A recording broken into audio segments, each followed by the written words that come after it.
Bebe's baby brother. Miss Jules asked Damon to pass back the homework. Bebe Gunn waited nervously. Except for art, her grades had not been very good lately. If she didn't start bringing home better grades, her parents said they wouldn't let her stay up past midnight. She did her best artwork after midnight. Damon handed Calvin his homework, then Todd, then Joy. "Where's yours?" asked Calvin. "I don't know," said Bebe. "Did you do it?" asked Calvin. "Yes, I did it," said Bebe. "I worked extra hard on it. I hope Miss Jules didn't lose it." Damon finished passing out the homework, and Bebe never got hers. "Bebe, will you come here, please?" said Miss Jules. She pushed out of her seat, stood up, and nervously walked to Miss Jules' desk. "I did my homework, Miss Jules," she said. "Really?" "Yes, I know," said Miss Jules. She held Bebe's homework in her hand. "Oh," Bebe sighed with relief. "I was afraid you'd lost it." "No, I didn't lose it," Miss Jules said sternly. She showed the back of the paper to Bebe. Someone had written, "Miss Jules is as fat as a hippopotamus, and she smells like one, too." "I didn't write that," exclaimed Bebe. "I love the way you smell." Miss Jules smiled. "But if you didn't write it, who did?" "Ray," Bebe instantly replied. "Who's Ray?" "He's my little brother. Ray Gunn. He must have snuck into my room after I was asleep. He's always playing mean tricks on me. He knew how hard I worked on my homework." "Well, we'll show Ray," said Miss Jules, and she gave Bebe an A+. "There, I don't think he'll try that again." "Thanks," said Bebe. "You may have a Tootsie Roll Pop, too," said Mrs. Jules. Bebe took a Tootsie Roll Pop out of the coffee can on Miss Jules' desk and then returned to her seat. She proudly showed Calvin her A+. The next day Miss Jules asked Damon to hand back another batch of homework. "How come Damon always gets to do everything?" griped Kathy. "I'm sorry, Kathy," said Mrs. Jules. "Would you like to pass back the homework?" "No," grumped Kathy. "I'm not your slave." Damon passed out the homework again, and Bebe didn't get hers.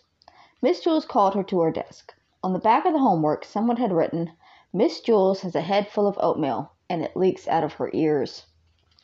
"I didn't write it," said Bebe. "Ray?" asked Miss Jules. Bebe nodded. "Why don't you start checking the back of your homework?" suggested Miss Jules. "I did when I woke up," said Bebe. "He must have done it after breakfast, while I was brushing my teeth. We had oatmeal for breakfast." She shook her head. "I won't brush my teeth any more." "You have to brush your teeth," said Mrs. Jules. "My parents think he's such a little angel," Bebe complained. "He's always wrecking things, and then I'm always the one who gets in trouble." "Why can't you be more like Ray?" they say. "Yesterday he threw all my underwear out the window, and then my mother yelled at me for it. She wouldn't believe that her darling son would do something like that." Miss Jules gave Bebe another A+ and another Tootsie Roll Pop. For Friday, everyone had to write a report and read it to the class. Bebe wrote her report about George Washington. She stood in the front of the room and read it out loud. "George Washington never told a lie. Not like Miss Jules. She lies all the time. That's why her nose is so big, and she snores when she sleeps, so Mr. Jules has to wear earplugs." Everyone was laughing. Bebe stopped reading. "What's so funny?" she asked. "Come here," said Mrs. Jules. Bebe shrugged and then walked back to Mrs. Jules' desk. Miss Jules showed her what she had just read. "Did I just read that out loud?" Bebe asked. Miss Jules nodded. "I was just reading it," Bebe explained. "I wasn't listening." "It was Ray again, wasn't it?" asked Miss Jules. "Had to be," said Bebe. "Yesterday he put toothpaste in my socks, and then my mother got mad at me for making a mess and wasting toothpaste." Bebe got an A+ on her report and another Tootsie Roll Pop. After school, Miss Jules called Bebe's mother on the phone. "Hello, Mrs. Gunn. This is Miss Jules from Wayside School." "What's Bebe done now?" asked Miss Gunn.